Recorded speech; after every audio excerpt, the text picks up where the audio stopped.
but I paid him to be a facilitator for a lot of his programs.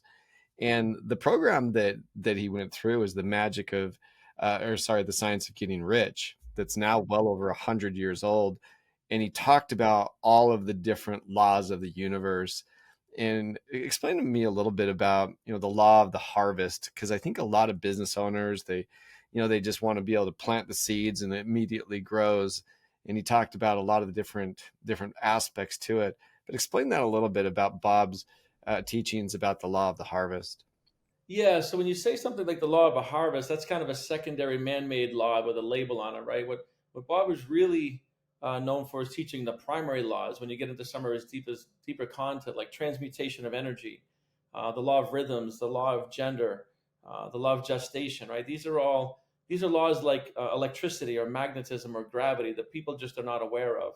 The law of cause and effect is the law of laws, right? Energy out, energy back. And even when we're speaking, it's sound, and sound is energy, right? Energy out, energy back. So the law of harvest is kind of a cute title for something like sowing and reaping.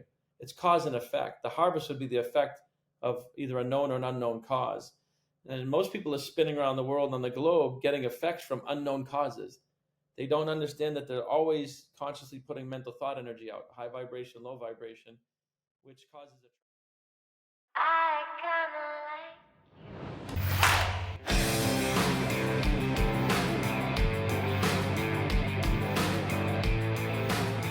Hey, welcome to Networking Star. I am your host, Jeffery Boyle, and here on Networking Star, I have some of the most innovative thought leaders, entrepreneurs, and people to just inspire us to have, be, and do more.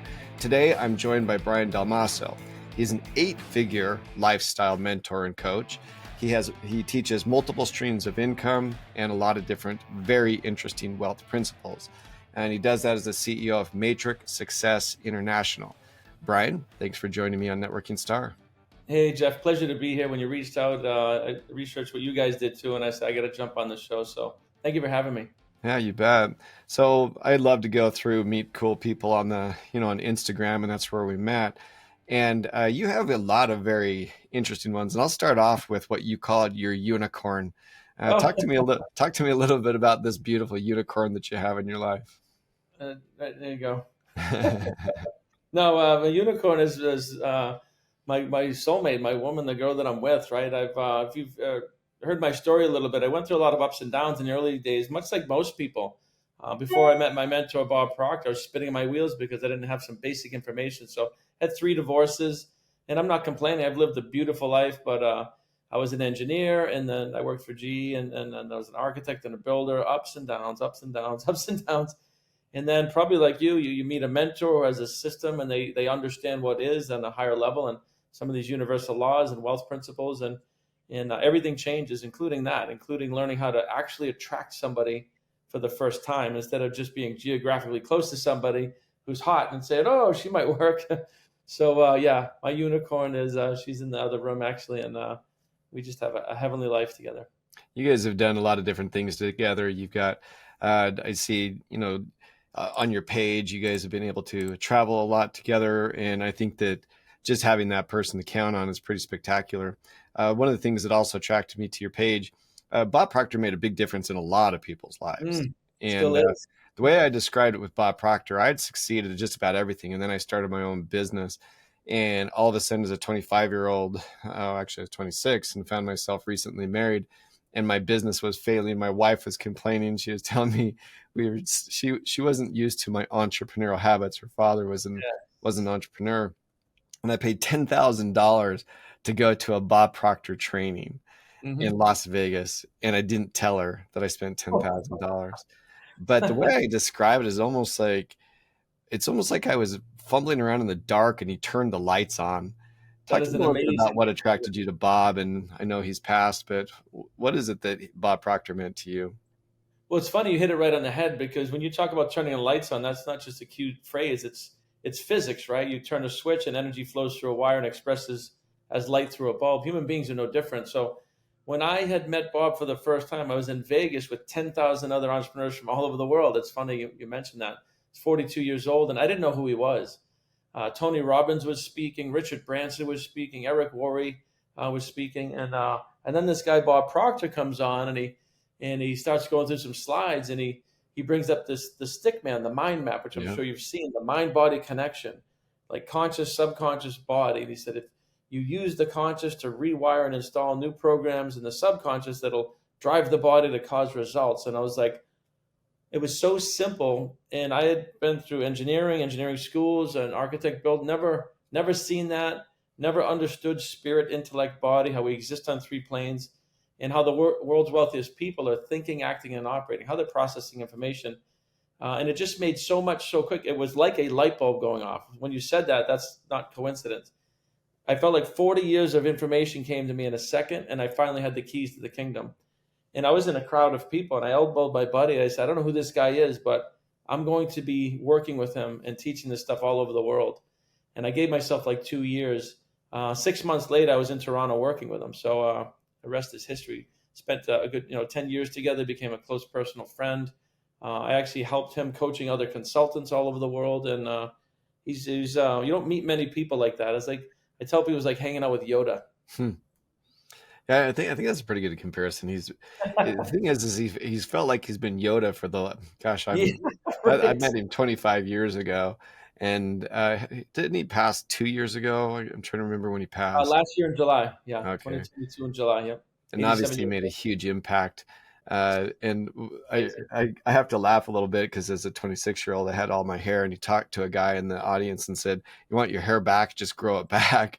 And I thought, wow, I wish it were that easy. But to him, he would always talk about it and say, just do it and just think it into existence.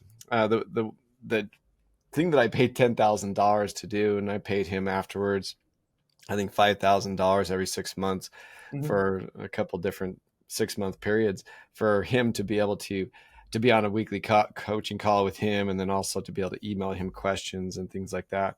Mhm. But I paid him to be a facilitator for a lot of his programs.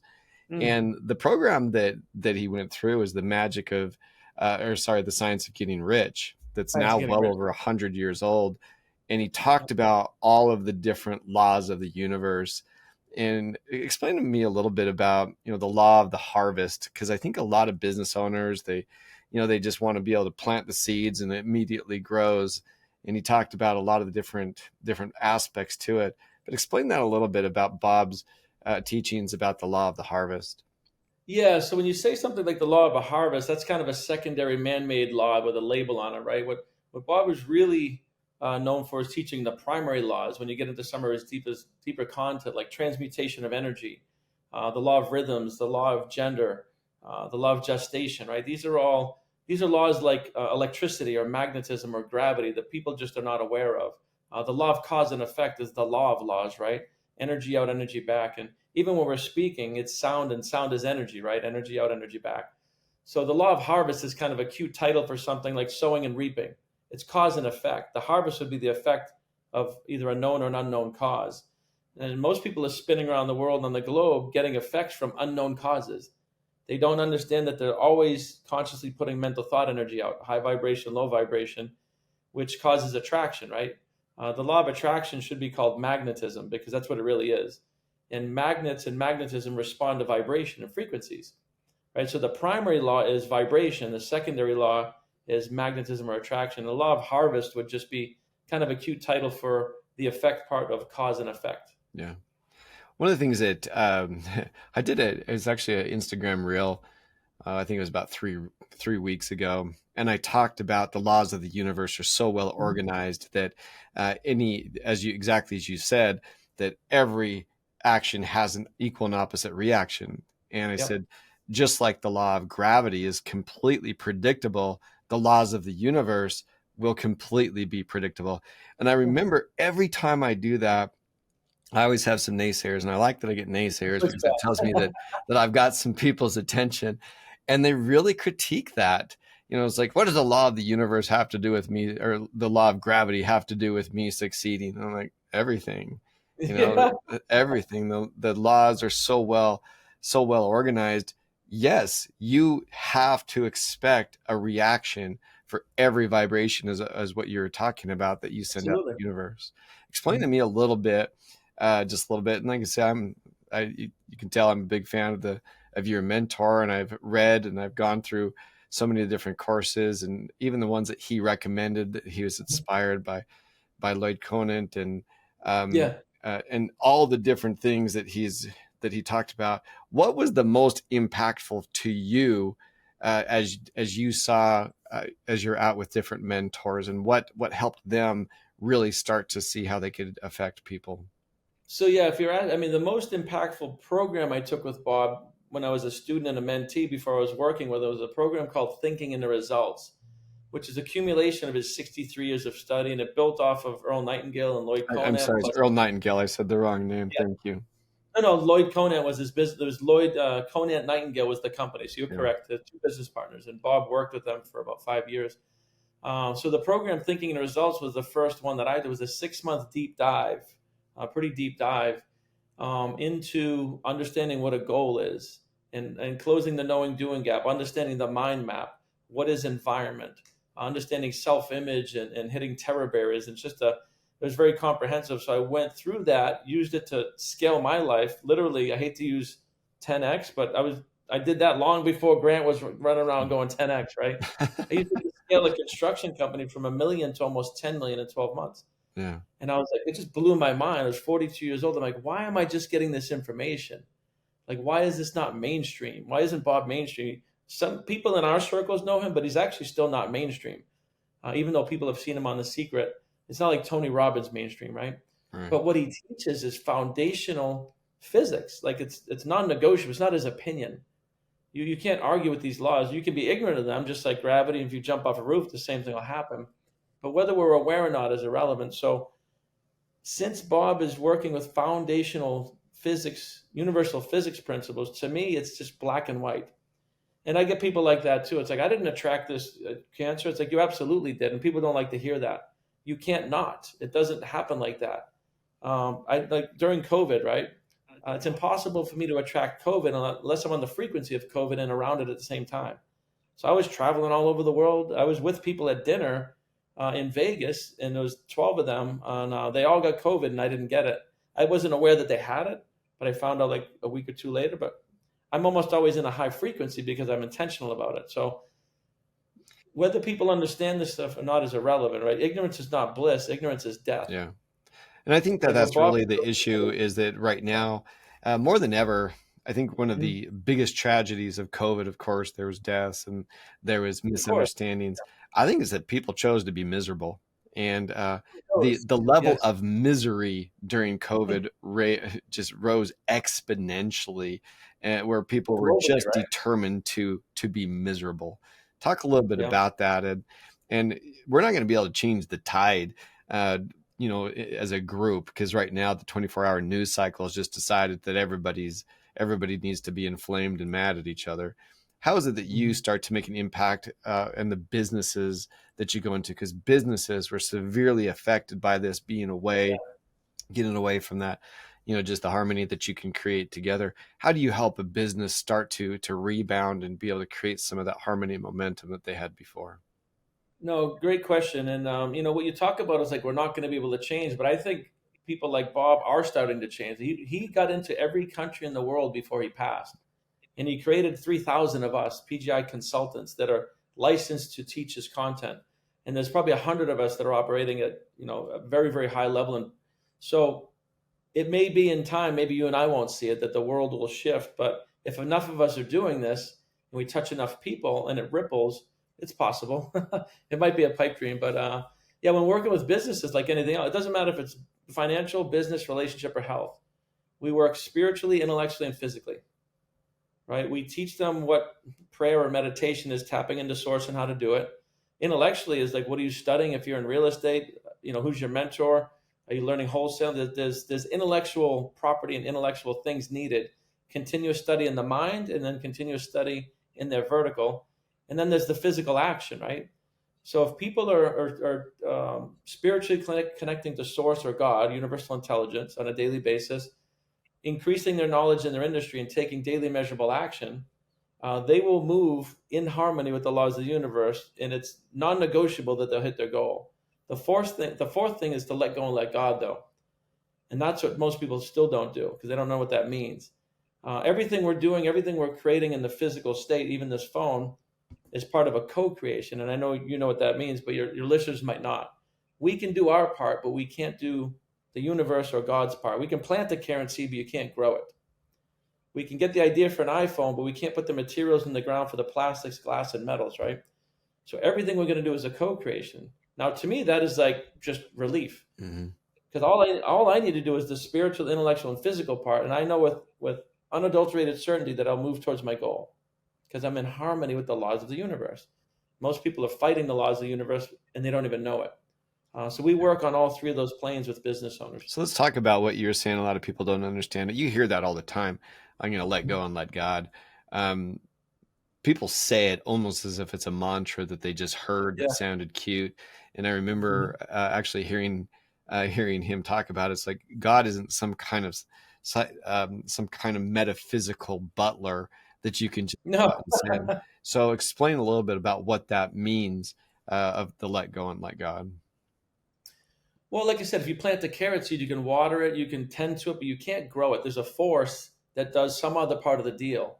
And whether people believe in God or not, universal intelligence, everything starts as thought energy, including the universe itself. And I can prove it because this phone was thought energy before it was a physical thing.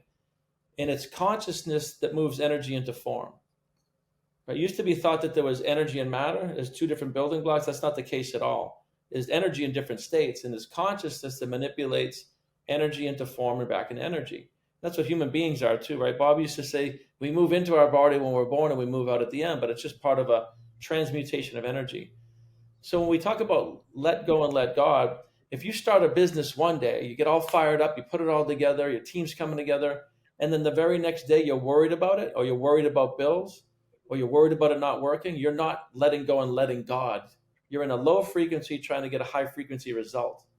And that's like turning a light switch off and expecting the light to be on. It's actually the definition of insanity. It's against physics, right? So when we say let go and let God, you could say let go and let universal intelligence do its part. Whatever you resonate with. But if you're operating in a low frequency with your thought patterns, you're going to self-sabotage the business. So if we're doing the three things we said, we should not be worrying. Worrying is praying for what you don't want. We want to pray for what we want, or put mental thought energy out for what we're looking to create. I mean, nobody intentionally wants to create a failing business or attract cancer. So why do we worry about those things? And that's the part that people are just so confused about. We worry because we're programmed to through society and generational ignorance and TV and all the things. But once you tap into just a little bit of this, it's like we can release worry. And if you're never worrying, you can't get to anxiety. It's impossible, right? Thoughts become things. You can't get to the physical expression of anxiety unless you're worried about something. Yeah. So these are some of the things that Bob played. And again, when he spoke like this, it made instant sense to me. I think it's because, a lot of times you'll get a lot of these motivational speakers that will say, I guess, platitudes, and they'll just talk about a couple of different things. And as you said, he paired it with psychology. He paired it with science. He paired it with a lot of different things. And so it makes more sense. It's almost like he's showing scientific evidence for the way to be motivated. And the way he has. Absolutely. Yeah, no, he absolutely break the chalkboard out. He'd show you the exact physics of what's going on. And that's what I love about it, because he took a Harvard level subject and he broke it down and deliver it at a 5th grade level. Just an absolute master at that. But that's what I love about it. He, a lot of other motivational speakers, number one, you can't motivate. That in itself is a non-truth. Right. You can't do that. You can inspire through action, but you can't motivate another human being. That has to come from within, right? So we can do stuff and go there, and people might be watching and they'll be inspired to follow, but it's got to be a them thing, not an us telling them. Motivation doesn't last, right? But most people that are speakers like that, they're amazing. They get people charged up and all the power to them, but they're not going to get lasting results because they're not showing people how to rewire their subconscious programming, something we call a paradigm. I'm sure you've studied that well. Yeah, so understanding that when we're born a blank slate, and we have a subconscious mind, and other people are downloading programs, our parents, school, right? So whatever they're doing goes right into your subconscious. And this is how we build all these mental programs. What we're teaching is how to install new ones. That's why our company is called The Matrix, just like the movie. Too bad you can't plug it in the back of someone's head and instantly learn kung fu, right? That may be coming. That may be coming. It could be. We work a lot in AI, and it's crazy what you're able to do anymore. But it still requires creativity. That's the falsehood I would even Of say course. with AI. People are thinking, "Oh, this is going to take over the world." Maybe, but I severely doubt it. It still requires a creative operator to be able to get creativity to come out. It really is. You put garbage in, It does. and you're going to get some real garbage out. One of the things that he talks about too, that I saw on your Instagram channel, you actually talked about something that is completely misunderstood, and it's written in Napoleon Hill's Think and Grow Rich. He talked about it briefly. Wallace Wattles did in The Science of Getting Rich, and these are both books that Bob will used to talk about some. But you mentioned it in one of your reels of the sexual transmutation. People Yep. instantly just think that this is some kind of perverse topic or some kind of Yes. ridiculous theme. Talk a little bit about that and dispel some of the myths about it. Well, truth be told, when I first read that, I was like, well, I thought sex too. You think about the act, right? The physical Sure. act. No, it's sex energy, whether it's male or female, is the highest, most powerful form of energy. It's the energy that causes us to procreate and bring life forth. And this is why people like Bob, when they get so into their work and science, they lose all of their sex drive towards their partners. When Bob was in his 40s, he went for a big stretch, had no interest because he was literally like 24/7 studying, studying, teaching, teaching. This is why when you find somebody that's really, scientific or a doctor at a very high level, they'll actually lose. They're spending all the sex energy creating. So sex energy is creative energy, and I know people relate it to the act of sex, but it is the energy that most young men waste in their 20s and 30s. We chase women, we do all the things. We're not, but certain people, the Mark Zuckerbergs, right? They go there quick. It's the same energy that brought Mark to there as most people, including myself, because like I said, I didn't know any of this stuff before I was age 40. I was chasing women and trying to get money and get and all the things, right? I was completely ignorant to all this stuff. Um, and that's what happens to most people. So unless you meet somebody like Bob or somebody that's has this information, unfortunately, most people spin their wheels, retire, and then just Yeah. die. Unfortunately, that's what that energy is. It's creative energy. One of the things that he's really well known for, and we're talking, I know that he was your mentor, and this isn't just the Bob Proctor analysis afterwards, but one of the things I think that was very misconstrued about him really came from the movie The Secret, and he was a big part of that movie. And it was highly criticized as if you could just imagineer it and nothing would happen. I never Yeah. saw a guy work on stage Oh, as hard as Bob or put the yes. effort in. And I think it's completely misconstruing to say that somehow or another you can sit in a chair, imagineer your future, and next thing you know, you've got an 8-figure lifestyle. Explain a little bit about that. You spent time with him, you traveled, and how it is that Mhm. you think things into existence, but you're also working hard to get them done. Well, it's exactly like I said, right? They were only showing one part of the deal, which is the spiritual state. There is an imagineering or a fantasy state that you must get into the frequency of the feeling of the wish fulfilled or the vibration of the goal achieved. You have to fantasize like Steve Jobs did, like Elon Musk does. Um, but what was missing in the movie, they didn't get into the intellectual or the physical part. So yeah, you can't just sit in a chair and daydream all day. That is a part of it, though. You do need to be very crystal clear on what you're looking to create, whether it's a healthy body, relationship, family, or $100 million business. It's irrelevant. But then there's the intellectual and the physical part, right? We exist on three planes. So the movie, I mean, unless they were going to make a 30-hour movie, you can only touch on so Yeah. much, right? But the idea of the imagination is the leading edge of turning nothing into something with your consciousness. And that's really what they were talking about in the movie. It just, I guess it didn't do a good job of saying, hey, there's more to Yeah, this. and obviously I've done a lot of filming. You'll film for an hour to get 1 minute sometimes, and I'm sure that he went through a Yeah. lot of that. And I'm sure that I know it helped bring recognition to him, and a lot of the stuff that you're teaching. And you're right. It's almost from him going from 1 to 3,000 different people to go out and teach these different topics, but I do believe it did him a bit of a disservice because it gave him a bit of a, I guess it's because I've spent so much time with him over the years, Yeah. nothing like you, but it really didn't explain the complete picture of what it takes to succeed. No, it didn't, but I wouldn't say it did a disservice because before that movie, quite honestly, Bob was not on the Mm, map. He had his whole journey and done all the things, but that movie has been seen by half a mm, billion people now. And it's caused enough curiosity for a massive amount of those people to keep going down the rabbit hole. So he actually credits to the movie to put him in. That's what put him in every country in the world. Part of it.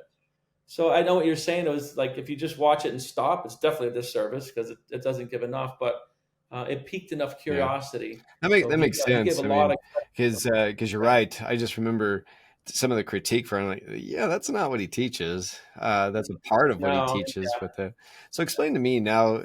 He's passed away, and you, of course, uh, he was a springboard, similar to what Earl Nightingale was to him. He's been a mentor, and you're taking on new ideas and really taking this foundation that he provided for you and you're expanding upon it. Explain to me a little bit about what you're doing to be able to expand on really this legendary, foundations that he created for you.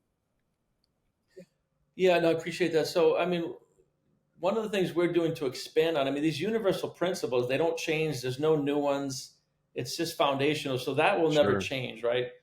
What we've done is we've packaged up about 14 different offerings, everything from something we call Mindset Masters, no one left behind for like $39 a month, all the way to we work with billionaires and corporations.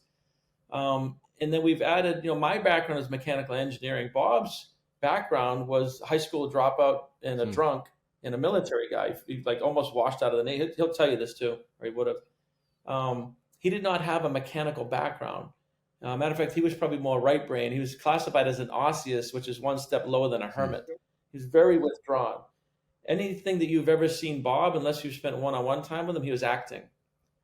Meeting him in person, he's like Yoda. He's super chill, quiet. Like on stage, I mean, he's like a symphony. He's booming. He's in. He's soft. He's high. He's low. He's a master of communication, right?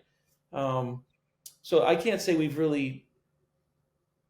Here's what we've added. We've added the business elements, revenue streams, mechanical things, if that It makes does. sense.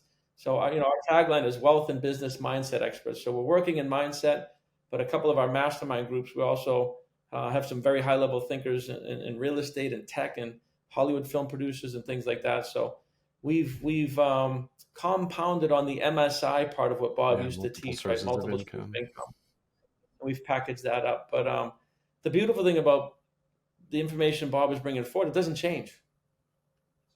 It's universal truth, right? It's universal That's a physics. good point. Truth is truth, and it's just a matter of Yeah. finding new ways to disseminate that truth. Mhm. Brian, obviously, it's a topic that's super interesting to me, and I'm sure that there's a lot of other people that this would be very beneficial. And like I say, as a brand new entrepreneur, before I started my own business, I was killing it as a contractor. No matter what I tried, I pretty much thought I was invincible. And then all of a sudden, I was in charge of the investment. I was in charge of the employees, and I was starting to fail. I just didn't have what it took at that time, and it took me, spending a weekend. I guess it was 3 or 4 days with him. I caught a little bit of Mm. hell when I came home after my wife found out I spent $10,000. But it's the kind of thing that I think that really there's so many different ways to disseminate that information. Now, explain to people how to find what you're doing and how they can get more information about these really foundational principles. Yeah, no, I appreciate that. Yeah, it's just matrixsuccessinternational.com. And we have a lot of really cool things. We have something called a lifestyle enhancement where it's the wheel of life. There's 10 different verticals in a pie, right? There's finance, there's business and career, spirituality, friendships, relationship, health, geographic location, things of that nature. So we have something where people can take an assessment. That's a data driven assessment of where they're actually at and balancing all of that. The example I give a lot of times is Steve Jobs. Oh my God, wildly successful. I don't actually think so. he changed 7 different industries worldwide, and he had business and finance, right? But he was a raging narcissist. He stepped on people all through his life. Like, he was no friends at his deathbed, like no marriage, like his health. He attracted cancer at mid-50s and died, right? So I don't look at that as wealthy or successful. He was just extreme in 2 buckets. And there's a lot of lessons that I use when we teach of how amazing he is, visionary imagination. But I look at like Richard Branson as a balanced, successful person, spiritually, physically, humanist, philanthropist, fun, right? Goes into space at age 78. So long story short, Matrix Success International, we have something for everybody. We try, and we have a lot of free content too. So if people peruse around there, they'll find, what fits their needs. Well, Brian, thanks for joining me on Networking Star. I hope people check out what you're doing, and it's doesn't matter where you're at in your stage of your career. It is stuff that I really believe can launch you, relaunch you, and reinvigorate you in a way, because it comes through knowledge and understanding of who you are and where you came from. So thank you so much for being with me. No, happy to do it. Thanks for having us on the show.